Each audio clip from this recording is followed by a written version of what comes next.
उत्तर प्रदेश के मऊ जिले की घोसी विधानसभा सीट पर 5 सितंबर को हुए उपचुनाव में एनडीए की हार होने के बाद सबकी निगाहें हाल ही में एनडीए में शामिल हुए सुभासपा प्रमुख ओम प्रकाश राजभर पर थीं।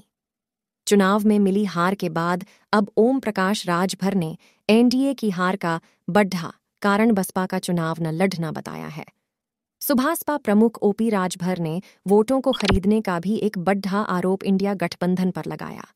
ओम प्रकाश राजभर ने अपने बयान में कहा कि वोटिंग के पहले पैसों से भरी समाजवादी पार्टी की तमाम गाड़ियां टहल रही थीं और लोगों को पैसे बांटे गए।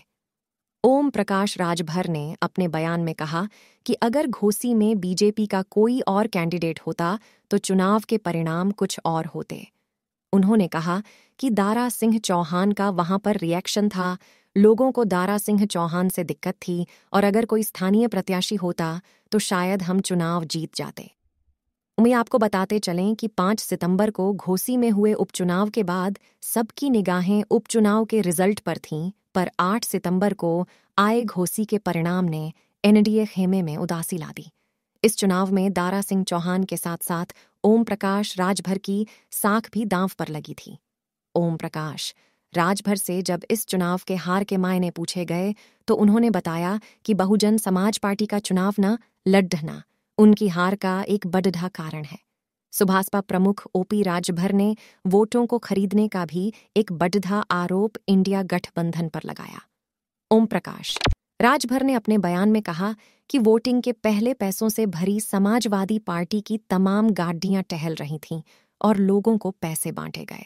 उन्होंने कहा कि हमने इसकी शिकायत भी की और तमाम लोग थाने पर बैठाए गए, लोगों की गाड़ियां जब्त की गईं। ओम प्रकाश राजभर ने अपने बयान में कहा कि अगर घोसी में बीजेपी का कोई और कैंडिडेट होता तो चुनाव के परिणाम कुछ और होते। उन्होंने कहा कि दारा सिंह चौहान का वहां पर रिएक्शन था, लोगों को दारा सिंह चौहान से दिक्कत थी और अगर कोई स्थानीय प्रत्याशी होता तो शायद हम चुनाव जीत जाते। आपको बता दें कि चुनाव की शुरुआत से ही घोसी में बाहरी बनाम स्थानीय की लड़ाई देखने को मिल रही थी।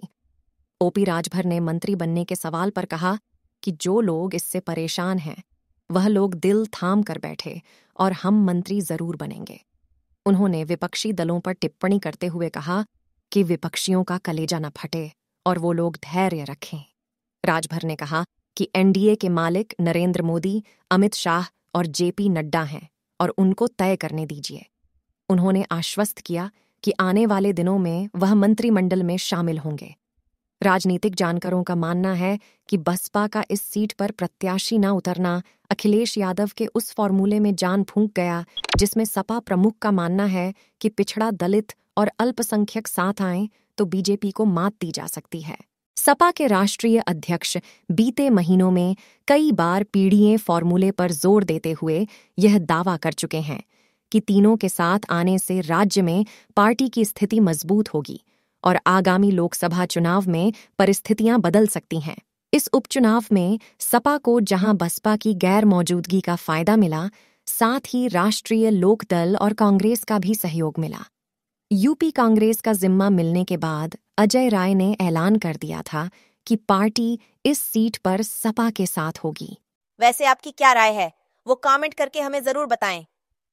चैनल को अगर अभी तक आपने सब्सक्राइब नहीं किया है तो कृपया चैनल को सब्सक्राइब कर लें, क्योंकि 2024 लोकसभा चुनाव से जुड़ी हर अपडेट आपको यहां मिलती रहेगी। धन्यवाद।